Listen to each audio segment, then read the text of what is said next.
Day 9:40. It's almost 11 o'clock. Still laying in my car, looking up at the stars. It's amazing. Looking up at the stars is like one of my favorite things to do in the whole world. And I literally never do it anymore because there's nowhere for me to lay and look up at the stars. When I lived at the co-living space, there were rooftop balconies with couches and stuff on them, so I could go up there and lay and look at the stars. But here where I live, there's like nowhere to do it. And then when I got here tonight and I parked, I wanted to just sit here with the moonroof open, and then I realized, I could actually lay my seat back and I could lay and look up at the sky. And so I've been doing that for an hour, and I'm so grateful because this feels like the most genuine time that I've spent with God since I've been a believer. Like, I literally just sat here or laid here looking up at the stars. I can only see 3 of them because it's, LA light pollution. So I could see actually 4. And I just have been talking to God for the last hour. It's just been so nice to vent, lots of tears, but just really spending time with him. And I could do this for more hours. And just like thinking about ideas and having conversations, and it's like, God, all the things I want to do. And I had this thought come to me that my discipleship group that I have at church, of all the guys from the mission who just got out of prison or off the streets or out of a gang or something, there's 7 or 8 guys in my group, and I was just talking to God like, oh God, it would be so awesome if I could bless them all with a Bible. If I could buy them all a Bible and give it to them on Thursday, that would be amazing. And give them this version of the Bible, the Message translation, which is like one of my favorites, and it's one of the easiest translations to read and understand. And I don't think most of them probably even have a Bible. But I was just like, man, God, that would be so cool. And then it was like, and then what if I did a Bible study with them every day at 6:30 after my Warriors of God victory call. I just went straight from that into a Bible study with these guys, and we just pick a book in the Bible to read, and we read a paragraph or a chapter every morning, and we just read until God gives me something, and then I speak some life over them for 15 or 20 minutes, and then that's it. And we do that every day, Monday through Friday, and just like lead them closer to God and have them get in the Word, because I know a majority of them aren't doing it on their own. And I was like, man, God, I'd love to do something like that. And then I thought, oh my gosh, and then Monday nights I can have them come to the church, and I could do their purpose coaching for all of them. And then just thinking like how much that would grow, like, and just like showing, the leaders at church, like, let me lead people. Look, I got all my guys' Bibles. We're doing Bible studies every day. I'm teaching them how to find their purpose. Like, you know what, just let me, just let me show you what I can do with people. And so I was getting excited about that, and I was going to check the price of the Bibles, but my roommate unplugged the Wi-Fi inside, so I can't get on Amazon because I have no phone service. I'm not going to buy the Bibles. I think it'd be like $130 for a Bible for each one of them, but I'd love to do something like that. Like, wow, God, what a blessing. I know, it would impact at least one of them. I know that, and if it impacts one, then that's all that matters. But to think about like doing, the Bible study at 6:30 every morning, and then inviting other people. And then who knows, in a month from now, there could be 20 or 30 or 40, 50 people on that.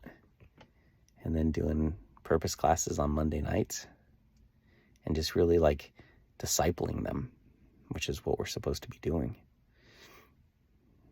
So just talking to God about that and asking him for wisdom. Like, what's the key to abundance? Like, what am I missing, God? Help me understand. And just a lot of vulnerability. Like, I've never had a conversation like this with God before.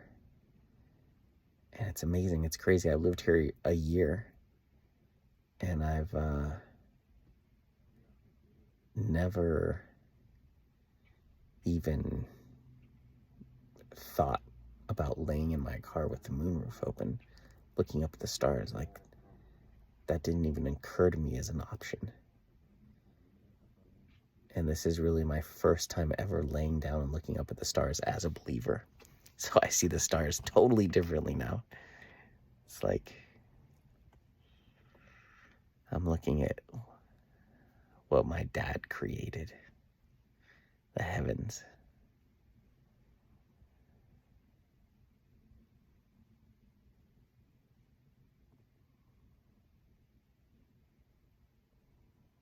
I asked him to, like, hey, can I get a shooting star so I know that you're listening? I know I'm not supposed to ask for signs, but can I get a little confirmation, like a shooting star or something? And then I laughed because I was like, God knows that I don't need a sign.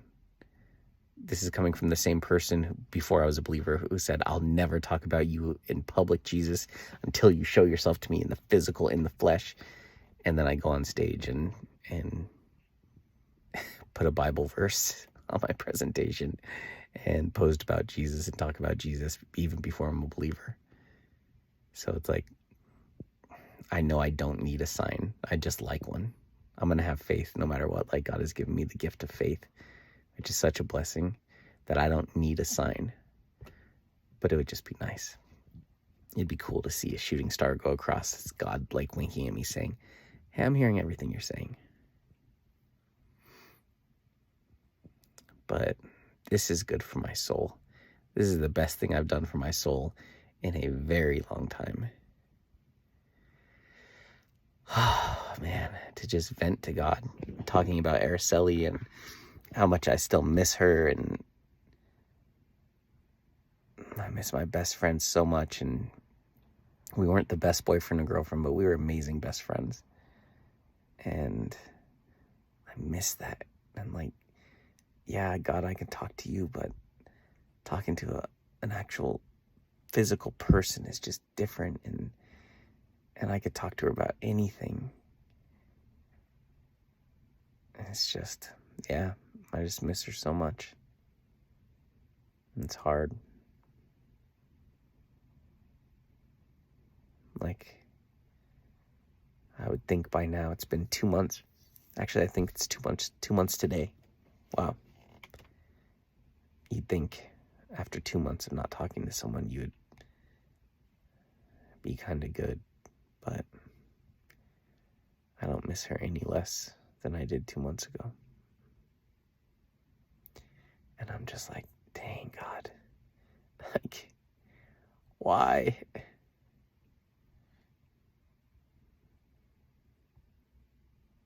So I cried about that with him and some other things. I've just never felt this lonely in a long, long time.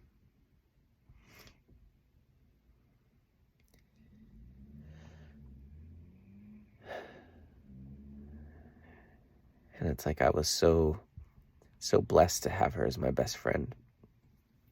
It made getting through life so much easier. Like, there'd be times when I would call her and she wouldn't even know I was really worried or really stressed, and we would just talk about whatever and laugh. And by the end, I was good. And I never said a word about how I was feeling before that. And I was just so blessed. She was such a blessing in my life. And I just appreciate her so much. And I appreciate who she was for me. And like I said, we weren't the best boyfriend and girlfriend.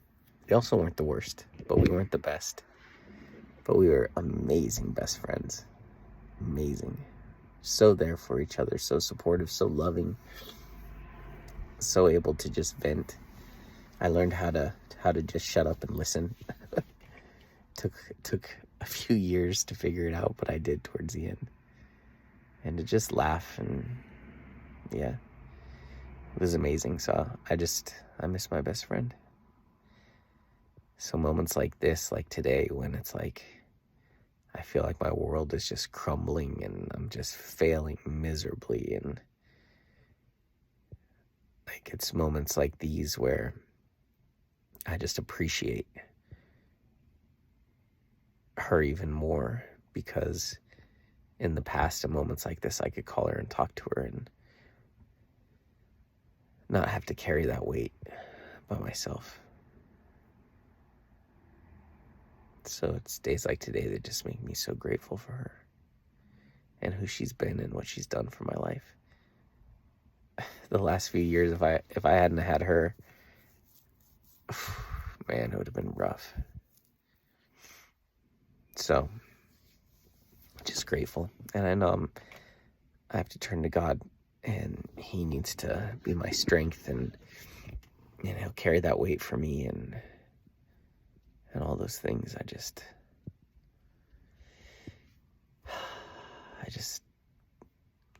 yeah, it's different when you got a person, a human, but I don't want it to be different. I want to have the kind of relationship with God where it's the same but better as having a person, a human. That would be a miracle.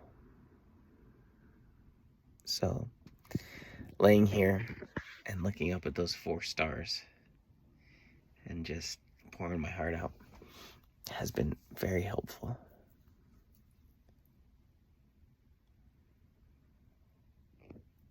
Just being real and authentic. Like, God, I feel so incredibly lost. I feel like such a loser, such a failure. I just feel like I'll never get it together. And like, I don't know how much more of this I can take. Like, just being really real. Like, I don't know how many more times I can come to this point. Like, I feel like I'm just losing massive chunks of belief in myself. Like I'm just, and maybe that's what I have to get to. I gotta stop. I need to have not belief in myself, but just total belief in God, and stop worrying about what I can do and focus on what he can do. I don't know, but it's just like, dang, how many more times can my phone get shut off? How many more times can I be a week away from rent and have no money for it? Like, how many more times can I just keep doing this? How many more times can I be late on my car payment? How many more times can I just, like, how many more times? And I'm like, God, I don't know how many more times I could do this. It's weighing on me. Like, it's just, and I don't know if it's God testing me, or if it's the enemy attacking me, or if it's just me screwing myself over somehow. Like, I don't know, but it just feels like, man, I can't keep living like this. This is not living. This is surviving. This is barely surviving. And I'm just like, man, God, I don't know how to pull myself out of this. I don't know how to, like, pull myself out of this cycle that I've been in my entire life of just living paycheck to paycheck and just scraping by forever. Like, never really truly being in a place of abundance, and it didn't matter how much money I made, it was just like never enough. So yeah, I just having a really real conversation with God. So I know he hears me. I wish he'd give me a shooting star so I would have a little confirmation that he hears me, but I don't see any. How cool would that be if there was a shooting star that just went right across the sky? Nope, just 4 stars. It's crazy. When I lived in Colorado, there'd be thousands of stars. When I lived in Nepal, up in the Himalayas, I'd go to the rooftop of the yoga retreat and lay on the roof and look at the stars, and it was just mind-blowing. Those are real stars. LA. 4. 4 freaking stars in the sky. Oh God, what do you have me doing here? Why? But yeah, I hope God blesses me with the money to buy the guys Bibles. Like, man, that'd be so cool. I'd love that. Be such an awesome gift to just surprise them with and encourage them and to start doing Bible studies every morning and help them find their purpose. Like, yeah.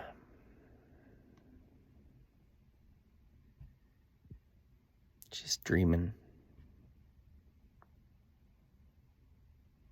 Anyway, I need to go to bed. I was supposed to go to bed 2 hours ago, but I'm spending time with God, so I'm going to pray and hope that He gives me energy for tomorrow. My words, God call, one coaching call,